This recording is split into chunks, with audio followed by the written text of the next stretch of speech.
Salut à tous, c'est Flippies. On termine déjà la première semaine du triathlon One Piece. Après un enchaînement de 3 films, on revient du TV Special, et non sans quelques appréhensions, puisque le premier est pour l'instant l'un des pires métrages de ce triathlon. Mais avec la surprise qu'ont été les films, j'ai bon espoir. On est donc parti pour la review du deuxième TV Special, Ouverture vers la Grande Bleue, l'immense rêve d'un papa.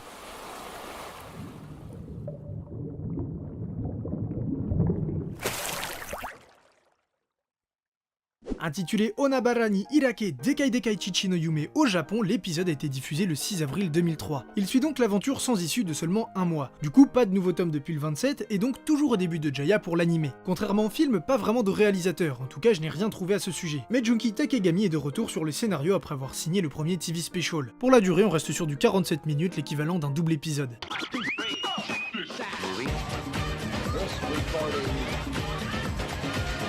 L'équipage au chapeau de paille vogue paisiblement sur les mers lorsqu'ils aperçoivent une île déserte. Les Mugiwara y font escale et tombent sur un couple et ses 3 enfants. Peu après, Amanda, l'aînée, se fait capturer par une bande de pirates. On découvre rapidement que Bonnie et Max ne sont pas réellement les parents des enfants, mais qu'ils sont d'anciens pirates ayant passé un marché avec Amanda pour trouver un trésor. Nos héros tentent donc de confronter les ravisseurs, sauf que Luffy est totalement amorphe à cause de l'ingestion d'un somnifère et se fait embarquer à son tour. Du coup, est-ce que c'est la catastrophe auquel je m'attendais? Est-ce que j'avais raison d'avoir peur? Pour commencer, l'animation n'est pas au même niveau. On revient à quelque chose de moins ambitieux et beaucoup plus classique. En même temps, il s'agit simplement d'un double épisode, et en plus l'animation est globalement tout à fait correcte. Ensuite, l'humour fait mouche. Si ça semble être un acquis pour les films, le TV Special était catastrophique à ce niveau-là. Plus que l'humour, il y a une bonne ambiance pendant tout l'épisode, et ça on le doit à l'interaction des personnages. Max et Bonnie sont très attachants, les enfants sont cool, et les deux antagonistes sont complètement débiles. Amanda est une jeune fille forte et intelligente, capable de prendre ses propres décisions, et c'est assez rare pour le souligner. Elle est quand même un peu agaçante par moments, mais franchement ça va. Max et Bonnie dégagent une sorte de bienveillance à l'égard des enfants qui n'ont plus de père, et c'est assez touchant. Peut-être trop d'ailleurs, à la base ils sont juste là pour un trésor, il n'en avait pas grand chose à faire des enfants. Et tout à coup ils se mettent à aller défier leur ancien capitaine et promettent à Amanda d'être leurs nouveaux parents. Je comprends la démarche mais il manque une étape, c'est un peu brutal comme évolution. Sinon Zap et Bayan, les deux méchants, sont très drôles. Leur conversation par le regard est juste un grand moment. En fait ils ne sont même pas vraiment méchants dans le sens où ils se font one shot par l'équipage. Oui, il n'y a pas de véritable combat dans ce TV Special. C'est dommage mais dans un sens c'est un choix qui se défend. Je le répète mais on n'est pas dans un film, il n'y a donc pas autant de budget. Je préfère ne pas avoir de gros combats que d'en avoir des mal foutus. D'autant plus que tout le scénario est orienté vers la chasse au trésor, les combats ne sont donc pas le principal intérêt, ce qui permet de nous introduire des méchants ridicules sans que cela soit gênant, évitant par la même occasion une surenchère de dangerosité des méchants qui auraient juré avec l'univers de la série. Ici, au contraire, l'histoire passe toute seule.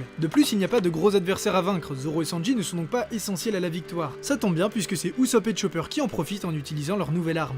Du côté des thèmes abordés, on revient au rapport à l'argent déjà évoqué avec Hunan dans le premier film. Cette fois, c'est Milia, la jeune sœur d'Amanda, qui va s'interroger sur le trésor qu'ils recherchent. Est-ce vraiment ça le bonheur? En effet, depuis la disparition de leur père, les 3 frères et sœurs sont très malheureux alors qu'ils se contentaient d'une vie simple avec leur père. Mais au final, une fois le trésor découvert, tout le monde semble satisfait, donc j'ai un peu de mal à comprendre où l'épisode veut en venir. Et puis, comment ne pas parler du foreshadowing digne du maître Oda? Généralement, on nous présente un élément qui semble banal dès le début, puis qui prend toute son importance à la fin. Dès le début du film, il y a un autre élément beaucoup plus discret faisant presque partie du décor qui est un énorme indice pour le secret du trésor. Je ne vous le spoile pas car franchement, je l'ai trouvé très bien pensé. En revanche, quelque chose de moins bien pensé, la technique de Bayan. Grâce à un orchestre, il réussit à prendre le contrôle de Luffy, qui va attaquer ses Nakama. Le reste de l'équipage entend aussi la musique, donc pourquoi ils ne sont pas contrôlés? On sait que ça affecte les utilisateurs de fruits du démon, mais aucun signe chez Robin et Chopper.